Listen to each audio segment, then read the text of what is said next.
So guys, what's going on? Welcome back to the channel and welcome back to a new video. So in this one today, it's my match reaction for Manchester United's 2-2 draw against Burnley and also all the build up to Sunday's clash against Brighton in the FA Cup at Old Trafford. So if you guys do go on to enjoy this one, please make sure to smash a like on the video. That would be greatly appreciated. Please make sure to subscribe if you guys are enjoying the content and let me know your thoughts on the Burnley game. Was it a fair point? Should we expect more as fans? Should we be winning that game? Let me know down below. And also make sure to comment your score predictions for Sunday's FA Cup game against Brighton. I'm hoping we can get through to the next round of the FA Cup because I would definitely love a cup run this year. And especially under Ole as well, I do think we could go on a cup run if we get past Brighton and hopefully into the further rounds. But let's get straight into it, guys. The day Benjamin Sesko arrived in a Manchester United shirt, thank the Lord. 2 goals for Benjamin Sesko in Manchester United's 2-2 draw against Burnley, and overall the result was nowhere near good enough. Let's say it how it is. I expected to win the game. We should have won the game. We created the chances to win the game, and I don't know how we didn't win the game. I really don't. And again, you talk about this. I talk about it every video. These teams near the bottom of the table, we just can't win against. We can't. Everton, Wolves, West Ham, Burnley. Like, we've taken probably about 2 or 3 points, maybe 4, from like 6 games in the last month or so against the bottom half of the table. It's not good enough. It's just nowhere near good enough and not acceptable for a club like Manchester United, especially going away to teams like Burnley, who are going to be relegated this season. They played well. They didn't look like a team, but it's because everyone is so comfortable playing against Manchester United. Everyone is. They express themselves because they know they can. And they know as soon as Manchester United score a goal, we sit back. As soon as we take the lead, we let other teams express themselves and create chances and get back into the game.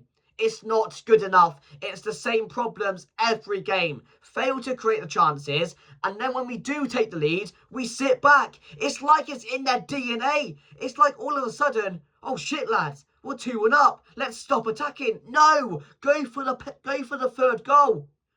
Go for it. Finish off the game. You'll be more comfortable then. The players, they must not be like, oh, do you know what? Imagine being 3-1 up. We'd be even more comfortable. Now let's settle up 2-1 and just sit back. That's their mentality. That's what we see every game. These players cannot see out a game. They can't. They're incapable. They are absolutely incapable of trying to see out a game. But they try it every time. They know they can't do it, but they think, oh, let's try it again. It might work this time. No, it's never going to work. Go and attack. Go and finish off the game. It's a game you should be winning. It's just not acceptable. It's the same problems every game like I'm talking about. Because we had the chances in that game. There were like 2 cleared off the line.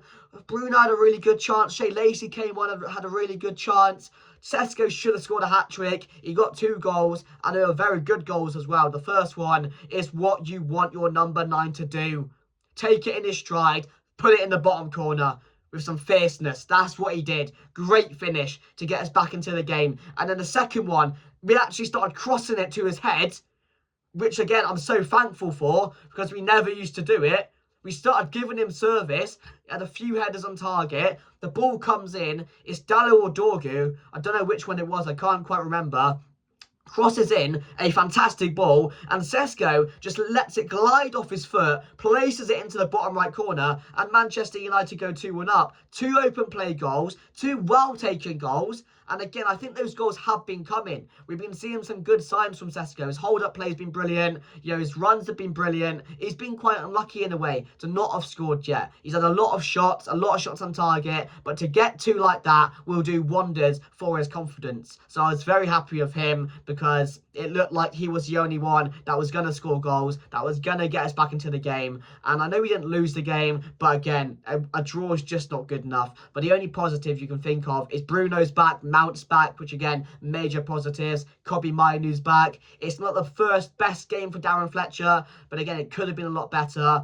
But again, when you think about it, without a proper coach going into a game like this, it was going to be difficult. But I still, in myself, expect us to go and beat Burnley away from home with equality on that pitch. And that's all. It's not good enough. We should expect more, and there should be more on the pitch. But we're not getting that at the moment. And maybe that's down to not having a proper head coach in. Maybe if we did, we go and beat Burnley. But we've seen that. That's hindsight, but we've seen that before.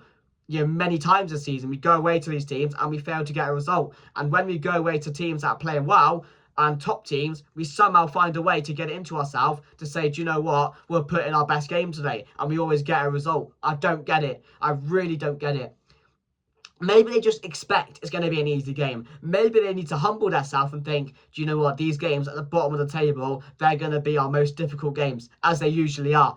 I just don't get it. But yeah, let me know your thoughts down below. But I'm happy Bruno's back.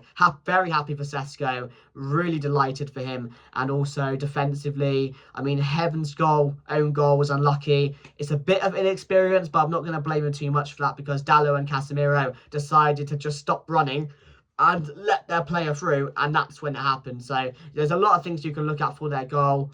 The second one's a good strike, but Shaw, again, shocking defending, and Martinez, just shocking, letting him cut in. Why do we do it? I mention it every video. Every single one of our goals that we concede, we don't have to concede it. It's so stoppable. The first one, it's an own goal, but it's stoppable. The second one, it's stoppable if you don't let him cut in. Every game. Every game. The Villa game, Morgan Rogers, both goals, stoppable. Don't let him cut in. Close him down. Get closer to him. Every bloody game. The Wolves goal, the corner. Why is he unmarked? Mark him. I wouldn't be mad if the goals were good goals and you're like, fair play. But they're not. They're not. And that's another one of my major frustrations. We fail to put away our chances and we concede goals that we shouldn't concede. It's mental and it's so frustrating. But on Sunday, guys, Brighton in the FA Cup. And this one is going to be a very difficult game. Brighton are no mugs. They're a very good side and they always give us a good game. There's always goals in these type of games. And I do expect like a 3-2, maybe like a 4-3 in this type of game. Both teams are scoring goals. Both teams are conceding. Brighton coming off a really good result against Man City and Man United coming off a draw against Burnley. So they'll be going into this game with confidence. I mean, a lot of teams do when they're playing Manchester United. But I think Brighton would want a cup run as well this season. I don't think they're going to have the best chances of getting Europe this year. So I think a cup run would be good for them. And for us as well, a cup run would be good for us. I want to win a trophy. I always do. I think it's so key for a club like us to be involved in these competitions as far as we can and winning these trophies. I do think an FA Cup could be one we can go far in. I wouldn't say we could be able to compete in it to the levels of the final because I just don't think we have the quality and the depth, or especially the depth to go further in these competitions like Arsenal, Man City, etc. But yeah, we got to give it a shot. And at home on Sunday, I expect to go and win this game against Brighton. I do expect there to be maybe a surprise in the team. Maybe Shea Lacey starts after his impressive cameo. Maybe Dan Fletcher picks one of his sons to play. Maybe Tyler, maybe Jack Fletcher. Probably Jack Fletcher. If he does, he might get some minutes in this game, considering it's a cup game. But my team going into the game, I'm going to go with Lamens, De Ligt and Maguire are not back, so I do expect it to be Euro and Heaven, and then I think he'll rest Martinez and it'll be Shea Lacey on the left and it'll be Dalot on the right. That's what I would go with in this game. I think that's a solid back four in a type of game like this. Yes, there's not a lot of experience there, but again, I want to rest Martinez. I want to rest Shaw. They've been playing a lot of games recently. But then again, it is a big game, so maybe he'll start Shaw or start Martinez and have a bit more experience in that back line. In the middle, I'm going to go with Kobbie Mainoo alongside Casemiro, and then Bruno Fernandes, Mount, Cunha, and Sesko. That's my team going into the game. Let me know your thoughts down below. What players do you want to see in the team this Sunday? Do you expect to win? What players do you fear from Brighton? I think they've got a few really good players in there. Danny Welbeck, if he starts, is always dangerous. Root has scored a couple of goals recently. Pascal Grob is back for Brighton as well from Dortmund.